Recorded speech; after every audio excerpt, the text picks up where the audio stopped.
Hi, it's Jan Schakowsky, and I'm back with my pans and plans. I am standing in front of my new office, 2408 in the Rayburn building, and I am so excited to show you my new office. Let's go in. Here's Alexandra. Good morning. Happy holidays. Okay, let's go. All right. Now, this is pretty much the way my office looked. Still a work in progress, a lot of things to be put up. With one major difference. Here we are in front of my view of the Capitol of the United States right out the window. Of course, it's a rainy day, and we'll show you a sunny day one time. But it is so thrilling to be able to look out and see the Capitol of the United States.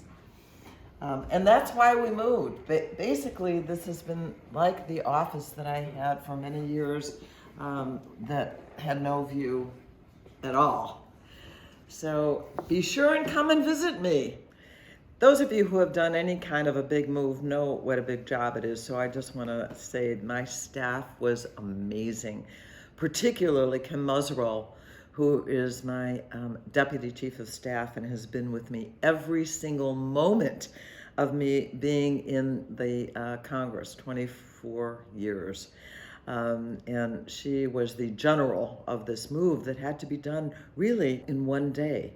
Move from our downstairs office up here, and just amazing. So we're very happy here, and I'm excited for you to come. Please, if you're coming to Washington, and why aren't you, for a visit, we can arrange for Capitol tours and all kinds of things. Come and sit with me for a while in the office. It's my favorite thing. So I really want to invite you to make a visit to the nation's capital and to see your Congresswoman.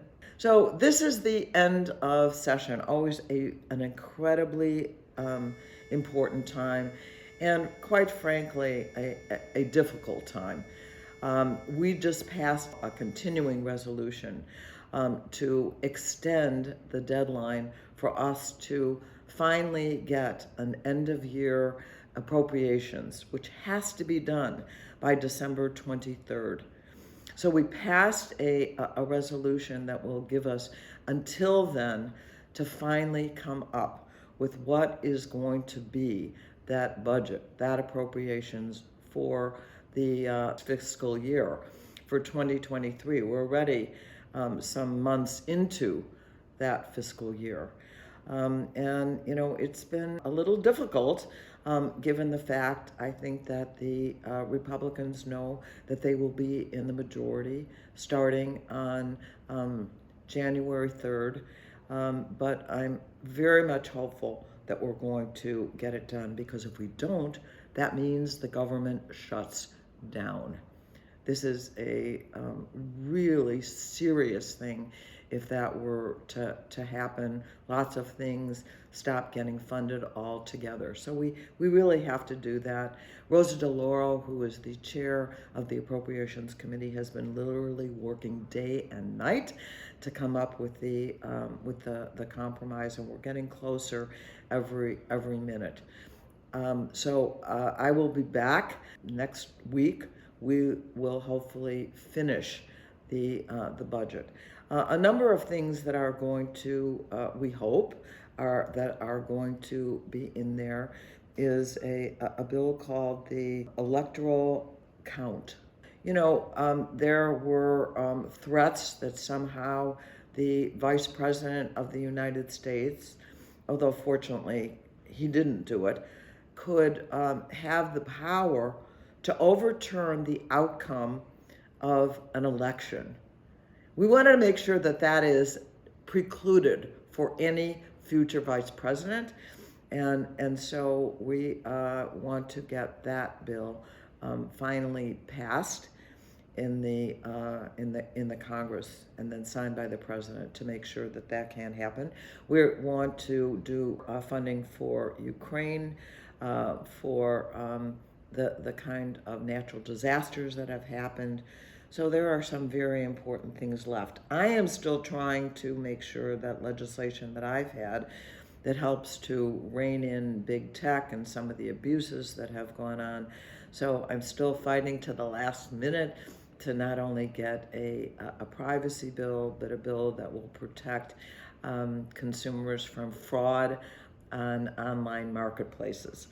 So we keep going until the bitter end. Hopefully, the productive end to get it all done. I introduced this week once again my bill, the International Violence Against Women Act. I really want to make sure that this is considered. We've been debating it for far too long. What we know from a United Nations report is that 1 out of 3 women in the world during her lifetime is a victim of violence or sexual violence. And we want to make sure that any of our foreign assistance also has a place to fund the efforts against violence against women. This is universal. It doesn't matter what country, it doesn't matter what religion, it doesn't matter what kind of legal status of women in the country, that women are victims, and we need to focus on that more heavily than we have in the past. We also addressed locally the issue of lead poisoning.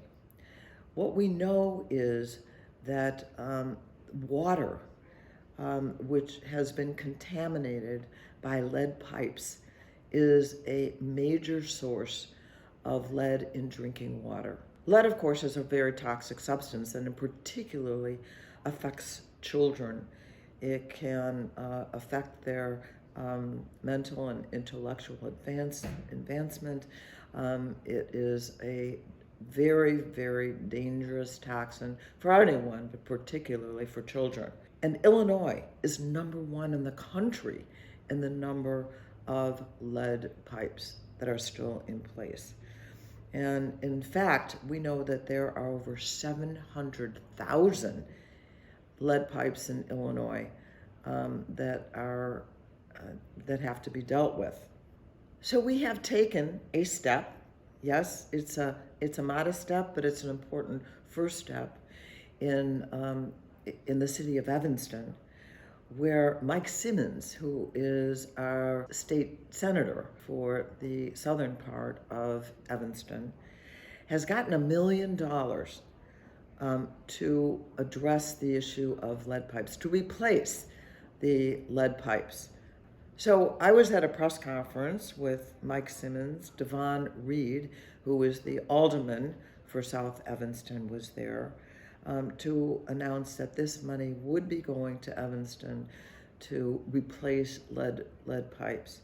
Early on in his administration, President Biden announced that he wanted to do something about lead pipes, and now we have $15 billion in the Infrastructure and Jobs Act that is designated for that, getting rid of those lead pipes. In total, $565 million is going to go to Illinois from the federal government. This has been a very successful effort, but now we want to see the work being done in Evanston, in Illinois, and around the country to make sure that our drinking water is safe for everyone.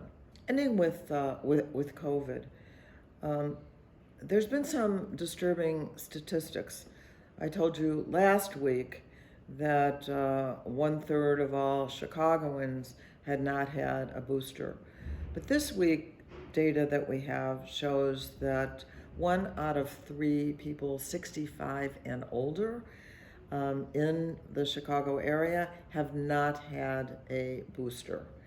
Of course, we are among the people that is most likely to have some sort of condition that could make us more vulnerable to disease and even to COVID.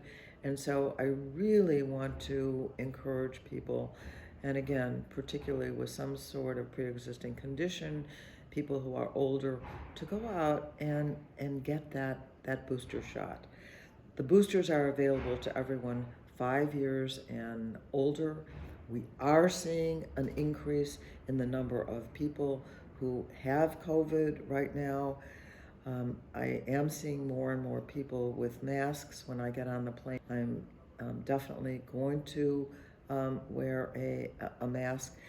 This also, of course, is flu season. You want to get any kind of protection that you can from all of these things that are available, because you want to have a really happy and healthy holiday season. Across the Chicago area, we are continuing to be in the medium risk zone.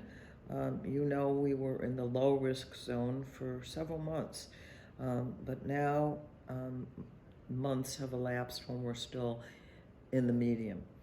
On Wednesday, Illinois reported 3,838 new cases, 12 deaths. So we want to make sure, Hanukkah begins. The first candle will be on Sunday. I'm going to have my Hanukkah party at my home. I wish all of you very happy holidays. I'll see you before Christmas, but I hope you have a wonderful, wonderful weekend. Thank you. I'll see you next week. Thank you for watching my video. Make sure you subscribe to my YouTube channel and follow me on Instagram, Twitter, and Facebook, where my handle is @Jan Schakowsky.